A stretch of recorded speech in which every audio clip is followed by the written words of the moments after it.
जय गुरुदेव, जय गुरुदेव, जय गुरुदेव। शरीर और माया, जहाँ जहाँ आपने शरीर को प्राथमिकता दी, वही माया ने आपको ग्रसित किया है। जब इस शरीर को उसके लिए लगाओगे, अर्थात प्रभु में लगाओगे, तब कोई झंझट नहीं। लेकिन जहाँ आपने इस शरीर के लिए सोचा कि मुझे ऐसा करना है, वैसे वहीं आपको माया ग्रसित कर लेगी। आध्यात्मिक पद पे ये सबसे बड़ी कमजोरी है और आपका साधन फिर नहीं बन पाएगा। इतना आसान नहीं है गृहस्थ आश्रम में रहकर अहमता और ममता से बचकर निकल पाना।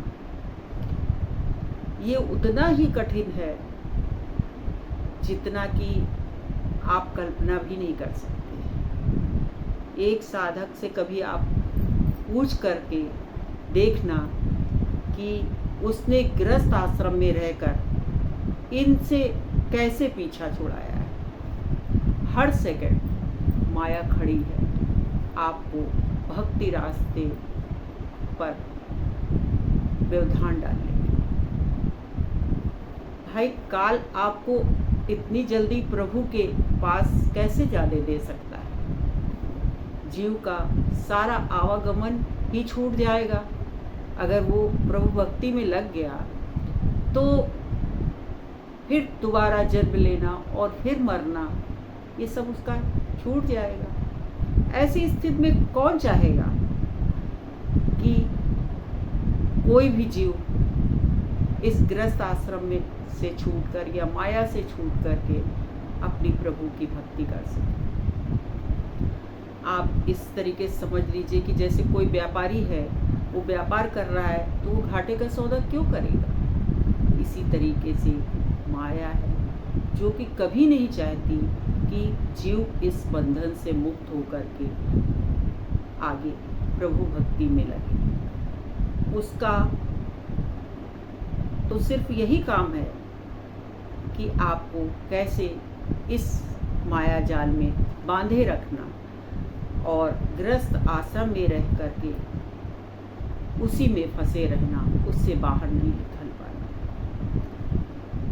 मैं लेकिन आपसे ये भी स्पष्ट कर देना चाहती हूँ कि जितना आसान गृहस्थ आश्रम में रह करके भक्ति को प्राप्त करना है, उतना अन्य साधनों में नहीं।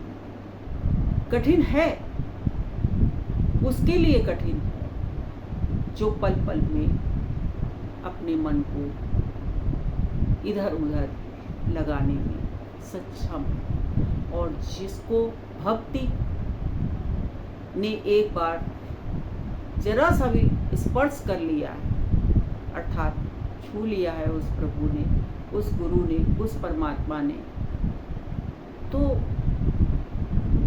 जीव का सिर्फ इतना ही काम रह जाता है कि वो उस मार्ग पर सीधा चलता चला है। फिर उसे इधर उधर देखने की जरूरत नहीं। अगर वो इधर उधर देखता है तो निश्चित है माया अपना कार्य करेगी। कभी कभी ऐसा भी होता है इस प्रेम में कि प्राणी भ्रम में रहता है, क्योंकि प्रभु प्रेम को समझ पाना भी इतना आसान नहीं।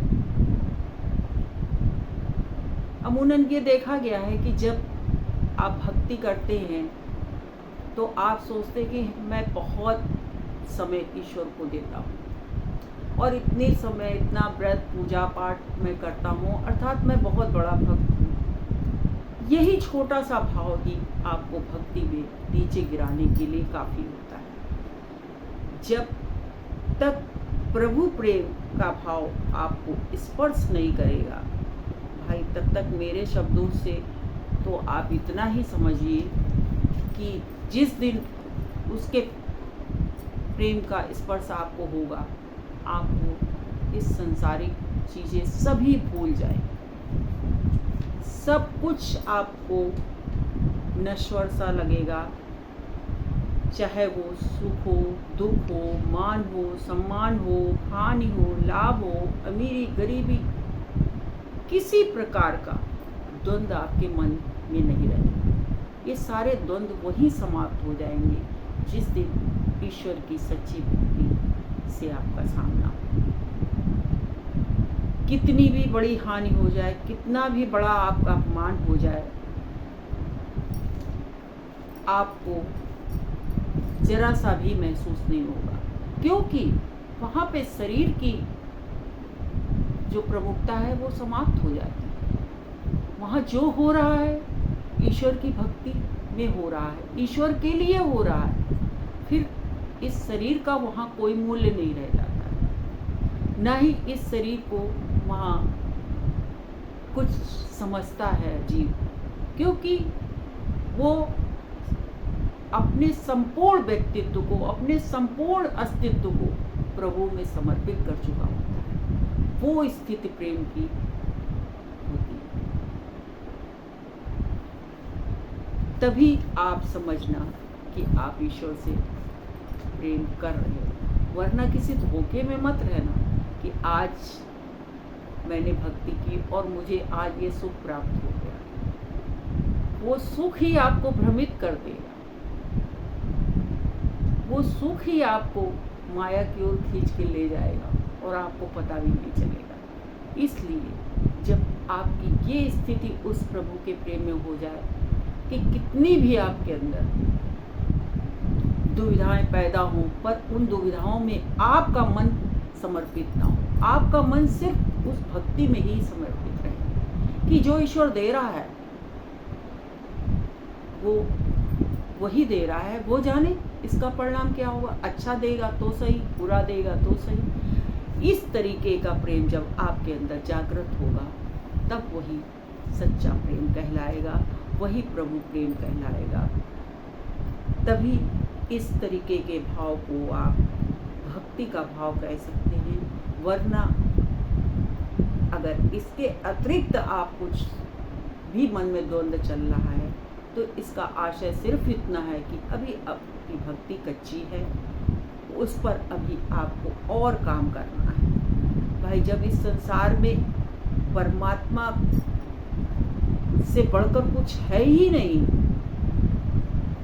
उसकी तुलना हम संसार की किसी वस्तु से नहीं कर सकते, फिर हमें और कुछ मांगना ही क्यों? यही प्रश्न है जी, कि जब उसके समकक्ष इस संसार में कुछ भी नहीं है, ना प्रेम है, ना दौलत है, ना किसी तरीके के आकर्षण है, फिर हमें ये संसार क्यों मांगना? बस इतना सा ही समझना है हमको, आपको, कि हमें जब भी मांगना है सिर्फ ईश्वर को ही मांगना है। क्योंकि सांसारिक शब्दों में कहूँ तो जब मालिक अपने बस में है तो सब कुछ अपने बस में है। ये स्थिति जिस दिन आपके मन की हो जाएगी तो उसका मान भी प्रभु बड़ी अच्छी तरीके से रखते। ऐसा नहीं है कि आप उससे स्नेह करोगे और वो आपके इस स्नेह को नहीं समझेंगे। वो भक्त का मान दुगना करते हैं। आप एक पग इस ओर बढ़ाओगे तो उनके हजारों कदम आपके साथ होंगे। आप सिर्फ अपनी ही भक्ति को समर्पित करके अपने पूरे परिवार के दुख सुख हानि लाभ का ध्यान वो रखने लगते हैं। जिस तरीके से परिवार का एक मुखिया सारी जिम्मेदारी संभालता है तो आप निश्चिंत हो जाते हो, ठीक उसी तरीके से निश्चिंत होना है कि जो करेंगे वो अच्छा ही करेंगे। आप और हमको सबको ये स्थिति पता है कि जब ईश्वर किसी के जीवन में प्रवेश करते हैं तो वो भक्ति उसी तरीके से होनी चाहिए जिस तरीके से एक पागल को कुछ नहीं पता होता कि वो कहाँ जा रहा है, क्यों जा रहा है, क्योंकि उसने समर्पण, उसका भाव तो पागलपन का है। लेकिन ठीक इसी तरीके से आपका समर्पण पागलपन की हद तक गुजर जाएगा उस दिन आपकी जो भक्ति है उसका सही परिणाम आपके सामने आ जाएगा। आपने देखा होगा, एक छोटा सा उदाहरण मैं आपके समक्ष रख रही हूँ कि जब महाभारत का युद्ध हुआ तो आप सबने पढ़ा होगा कि अर्जुन और दुर्योधन के बीच में प्रभु ने ये प्रश्न रखा है कि मैं अकेला हूँ एक और एक और सारी सेना है, आप किसको लेना चाहोगे? तो आप देखिए, वहाँ पे भी ईश्वर को सब कुछ पता था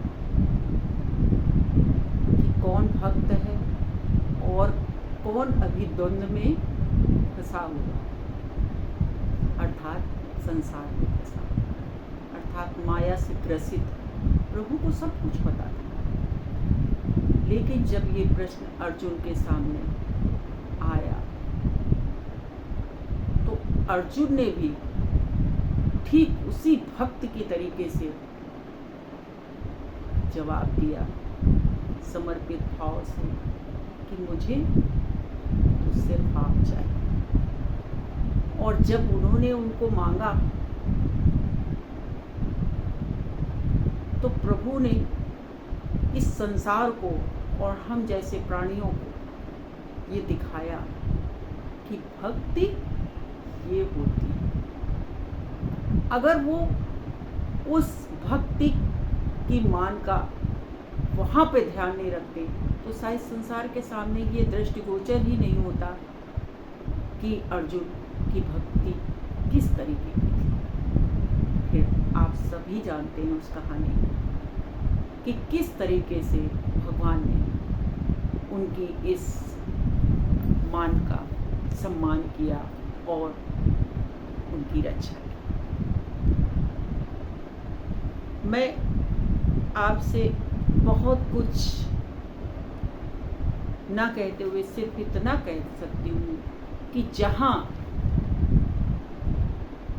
आप प्रभु के और गुरु के और सत्संग के स्वभाव को समझ जाएंगे, अर्थात मूल बात को समझ जाएंगे, उसी दिन आप प्रभु के अनुकूल चलने के लिए तत्पर भी हो जाएंगे। हमें आपको सिर्फ उनके व्यवहार, गुरु के व्यवहार को कभी आप देखिए, गुरु की दृष्टि हमेशा समदृष्टि होती है। उसके लिए कोई बड़ा छोटा ऊंचा नीच कोई नहीं होता, सब समान। उसके लिए जीव जीव है। उसी तरीके से जिस दिन हम संत और सत्संग